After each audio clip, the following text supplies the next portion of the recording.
अब से चंद घंटों के बाद तकरीबन 13 करोड़ वोटर 91,000 पोलिंग स्टेशंस में से गुजरते हुए तकरीबन 18,000 उम्मीदवारों को इलेक्ट करेंगे और इन उम्मीदवारों में से जो लोग खुशकिस्मत होंगे, जीतेंगे, वो असम्बलियों के अंदर बैठेंगे।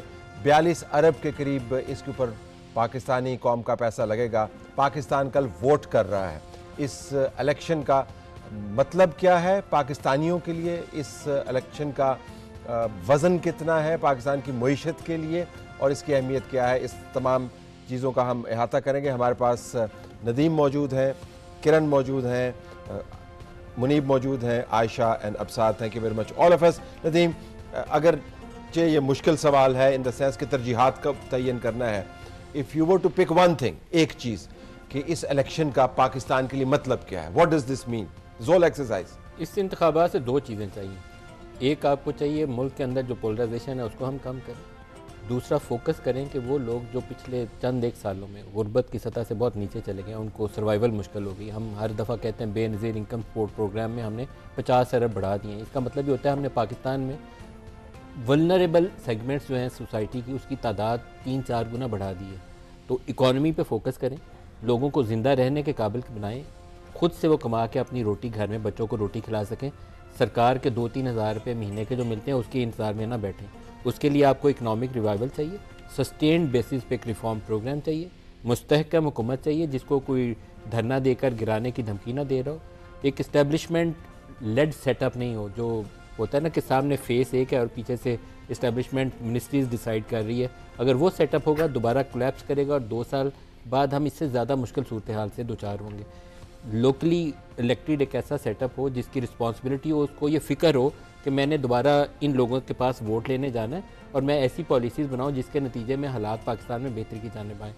बज़ाहिर तासुर ये है कि एक सिंगल मेजॉरिटी गवर्नमेंट किसी की शायद ना बन पाए, उसको एक कोलिशन सेटअप में जाना है, लेकिन कोलिशन पीडीएम की बदली हुई शक्ल नहीं होना चाहिए। पीडीएम ने पाकिस्तान को डुबोया है, ये हमारी इस्टेब्लिशमेंट को भी, हमारी पॉलिटिकल एलीट को भी पता होना चाहिए। तो हमें एक ऐसी मुस्तहकम हुकूमत चाहिए जो पाकिस्तान की इकॉनमी को स्ट्रॉन्ग फुटिंग के ऊपर लेकर आगे चल सके, जिसमें 3-4 साल के एंड पे एक हमें light at the end of the tunnel जरूर नजर आ रही हो। तो हीलिंग करनी है सबसे पहले और उसके साथ सोसाइटी की भी और मईशत की भी हीलिंग करनी है। अगला सवाल इसी से निकलता है किरण, क्या ये इलेक्शन डिलीवर करता हुआ ये नजर आ रहा है? बिल्कुल किसी ने पूछा कि जन्नत जाने के लिए क्या कुछ करना पड़ेगा, तो जब पता चला कि क्या कुछ करना पड़ेगा तो उसने कहा तो फिर हम इनकार ही समझें। तो जिस किस्म की तफसील नदीम ने बताई है तो फिर मैं ना ही समझा। ये फिर आप बताएं कि ये डिलीवर करेगा या नहीं। अच्छा, आपने जो नदीम साहब से पहले पूछा था ना, सबसे पहले तो मैंने आपसे एक लाइन बाय की हुई है कि इस वक्त जो सिनेरियो है सारा, हम अगले घंटे का भी प्रोडिक्शन कर नहीं सकते। सिचुएशन कुछ ऐसी है। जहां तक इस इलेक्शन का मतलब, तो वो मैं समझती हूँ कि इस्तेहकाम माशी तौर पर, सियासी तौर पर, जिसकी हमें ज़रूरत है बहुत ज़्यादा। लेकिन सर, अगर सेटअप इसी तरह का आता है ना, जो मोस्ट लाइकली लग रहा है कि शायद फिर वही कुछ मिला जुला सा कुछ सेटअप होगा, तब तो ये सारी चीज़ें फिर बहुत दूर की बातें लगती हैं। लेकिन अगर वो जो चीज़ एक सिचुएशन बन रही थी, और आज मैं सुहेल बड़ाइच साहब का इनफैक्ट कॉलम पढ़ रही थी, तो उन्होंने फिर अपनी प्रेडिक्शन को चेंज किया है और वो अपने कॉलम में बता रहे थे कि फिर भी आप लोग कॉलम पढ़ रही हैं। उन्होंने वो कहते हैं कि मैं जो बात, ये कॉम्प्लीमेंट है आपके लिए कि आपकी प्रेडिक्शन चेंज होती है, फिर भी किरण आपका साहब वो जो बात करते हैं ना, वो कहते हैं कि मैं अपने एनालिसिस की बुनियाद पर बात नहीं कर रहा, मैं इंफॉर्मेशन की बुनियाद पर बात कर रहा हूँ। जब वो इंफॉर्मेशन की बुनियाद पर बात करते हैं तो फिर मजबूरी हो जाती है कि इंफॉर्मेशन के लिए पढ़ा जाए। आपको क्या लगता है इसमें से क्या चीज, कौन सा बॉक्स टिक हो सक रहा है या नहीं? सर, अगर ये पीएमएलएन की गवर्नमेंट और जिस तरह की अब बातें आज रात से शुरू हो गई हैं होती है, तो मुझे लगता है कि फिर अगर उनको दोनों तरफ से, और कुछ जो पहले भी एक सेटअप रहा है जो कि अच्छा नहीं है, जिसे हम हमेशा कहते रहे कि ये सेटअप नहीं होना चाहिए था, लेकिन अगर फिर वही वाली बातें होती हैं, मुकम्मल तौर पर आपको सिस्टम की मदद भी मिलती है, तो फिर मुझे लगता है कि वो जो माशी तौर पर हम बात करते हैं, शायद 2-3-4 साल के बाद वही मलिक साहब वाली बात, शायद हम उस जगह पर वो इस्तेहकाम लाने में कामयाब हो। हीलिंग को पहले डील कर लेते हैं मुनीब।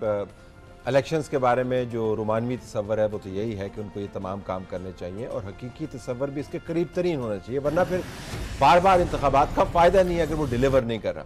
लेकिन मेरे ख्याल में अमरीकियों ने भी कभी ये नहीं सोचा होगा कि जब उन्होंने ट्रंप को डिफीट किया होगा कि ट्रंप 5 पॉइंट्स की लीड के साथ बाइडेन के सामने खड़ा होगा and could well be the next president unless of course the court stops his way.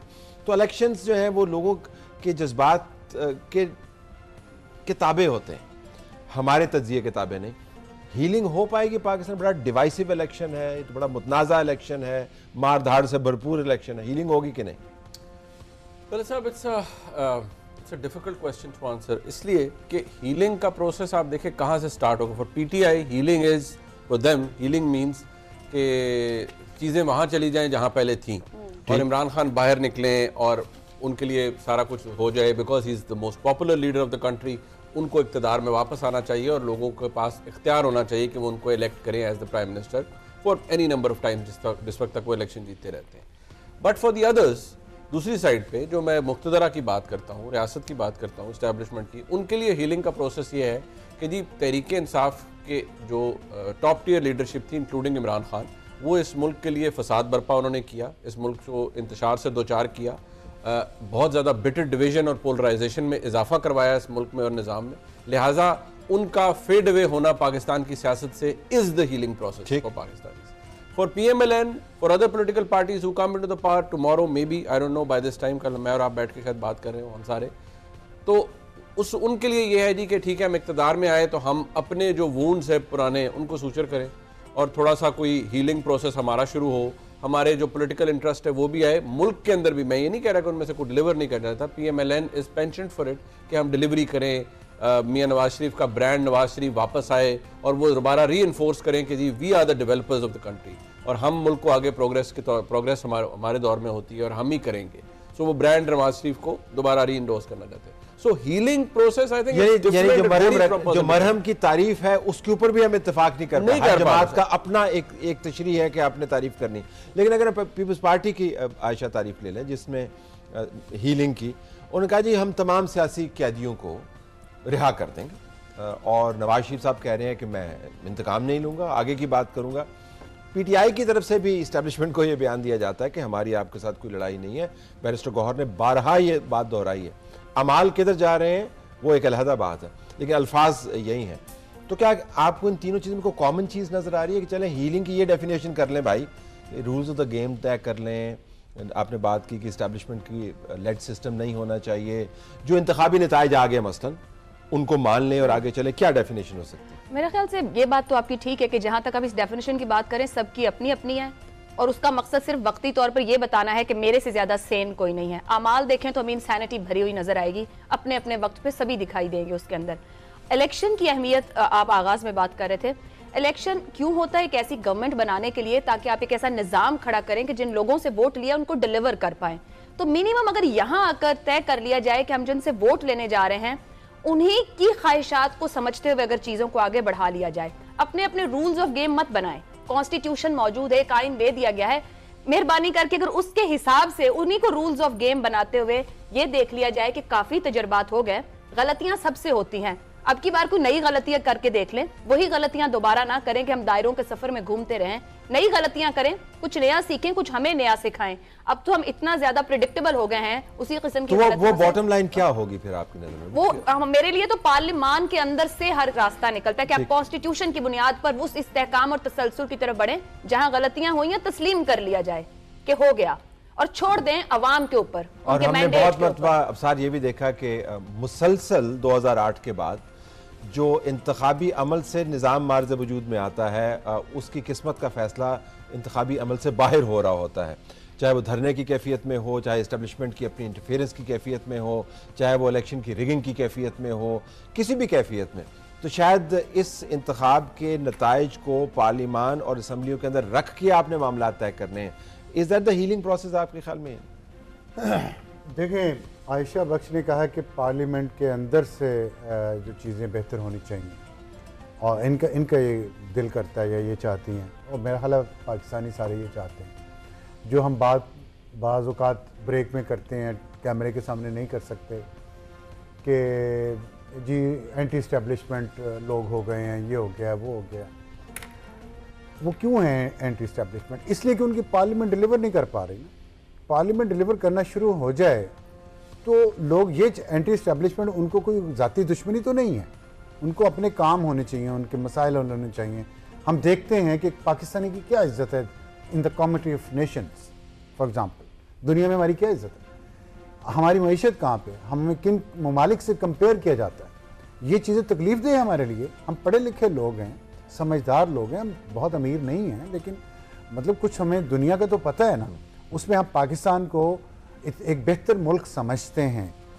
तो जब पार्लियामेंट की बात हो रही है इलेक्शन के, this is election eve in literal and every sense. इस इलेक्शन ईव पे वो जितनी तस्वीरें आप दिखा रहे हैं आजकल टीवी चैनल पे, फलाने हल्के में फलाना उम्मीदवार है, उन तमाम तस्वीर वालों से मेरी ये गुजारिश है, और आयशा की, मुनीब की, किरण की, नदीम की और आपके सबकी होगी, ये जितने भी हमारे साथ दोस्त हैं, कि भाई ये सोचो कल से एक नया आगाज़ होना चाहिए। आप लोगों से, लोगों को उम्मीदें हैं, जो कुछ भी हुआ हीलिंग टच इससे बेहतर कोई नहीं है कि आप सर्विस डिलीवरी डिलीवर करें, सर्विस डिलीवरी, और आप इसकी समझ दुरुस्त करें। और कैसे होगी सर्विस डिलीवरी? ये उठ के खड़े हैं और कहें कि हाँ ये आपने मुझे मैंडेट दिया है, मैं आपके मैंडेट की हिफाजत करूंगा और मैं आउटसोर्स नहीं करूंगा अपने काम। मैं तमाम सियासी जमातों को जानता हूं और सब यही करती हैं, इक़्तिदार में जाती हैं, कुछ काम अदलिया को आउटसोर्स कर देती हैं, कुछ काम इस्टेब्लिशमेंट को आउटसोर्स कर देती हैं। ये ना करें, ये बात जिनको मैं कह रहा हूं उनको समझ आ रही है, ये ना करें।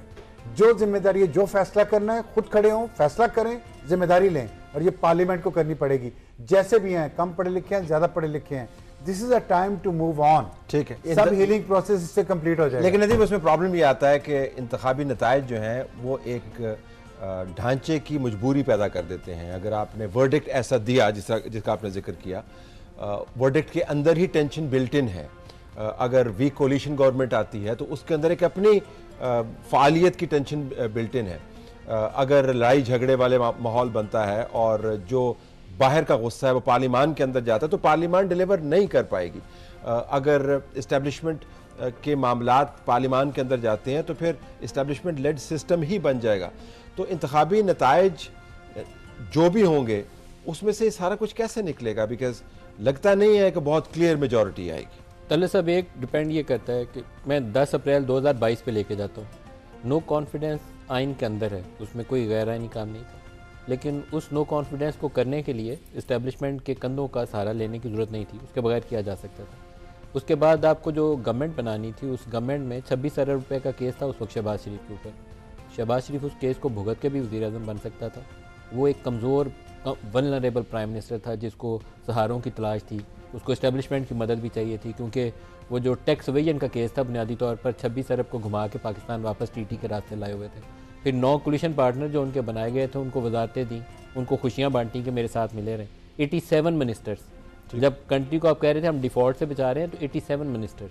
अगर आपने ऐसा सेटअप बनाना है तो बहुत बेहतर होगा कि आप हुकूमत बनाने की बजाय घर चले जाएं, ना बनाएं हुकूमत। अगर आपको वज़ीर-ए-आज़म चुनना है तो फिर ऐसा चुने जिसके पीछे ये ना हो कि उसने हमजा कली का क्या ढूंढा है, वज़ारत आला पंजाब मिली है कि नहीं, बेटे को छोटे को केस से बचाना है कि नहीं। सॉरी टू कट इन, वो मेरी आदत नहीं है, लेकिन सिर्फ इसी की अगर आप वजाहत कर दें तो वज़ीर-ए-आज़म का चुनाव आपको उसी ग्रोह में से करना है जो जीतेगा। क्या अगर उस ग्रोह के अंदर ऐसे ही लोग हैं? नहीं, सारे ऐसे नहीं होंगे तले साहब। अब इस अगर 7-8 लोग हम बैठे हैं, हो सकता है मैं आप सबसे बुरा हूँ लेकिन आप सबसे अच्छे होंगे, एक चॉइस तो अच्छी मिलेगी ना। ठीक, 8 के 8 बुरे नहीं होंगे ना, या 6 के 6 हम सारे खराब नहीं होंगे, 6 के 6 अच्छे। लेकिन पार्टी की क़यादत है, उनके अपने कैंडिडेट्स हैं, उन्होंने कमिट करवाया हुआ पार्टी को, उससे एकदम कैसे हट जाए? I am just trying to understand कि लेकिन क्या ये मजबूरी है कि शहबाज शरीफ का बेटा ही वज़ीर आला पंजाब हो? मैं उस वक्त भी इनकी पार्टी के लोगों से बोला था कि बुज़दार को हटाया आपने क्योंकि आपने कहा कि उसने पंजाब को डुबो दिया। यही आर्गूमेंट है ना कि आधे से ज़्यादा पंजाब है और आपने एक नालायक तरीन शख्स को बिठा दिया। क्या उसका ऑल्टरनेटिव हमजा शहबाज था? अगर लेकिन रिपब्लिकन्स की क्या मजबूरी है कि ट्रंप ही हो? तो है ना ट्रंप नहीं, ट्रंप को एक और सिस्टम से मुंतखब किया जाता है। ठीक, वहाँ पर उसकी कोई फैमिली डिसाइड नहीं कर रही कि मैंने ट्रंप को सदर पाकिस्तान बनाना है। ट्रंप को अमेरिका के लोगों ने वोट दे के बना दिया। तो यहाँ पर मसला ये, वो कहते हैं कि जब वोट इनकी वजह से पड़ रहा है, किन की वजह से पड़ रहा है? शरीफ फैमिली की वजह से, तो शरीफ फैमिली की वजह से, शरीफ फैमिली या जरदारी अगर जीते हैं तो क्या उनके लिए जरूरी है कि फिर वो अपने आगे? ठीक है।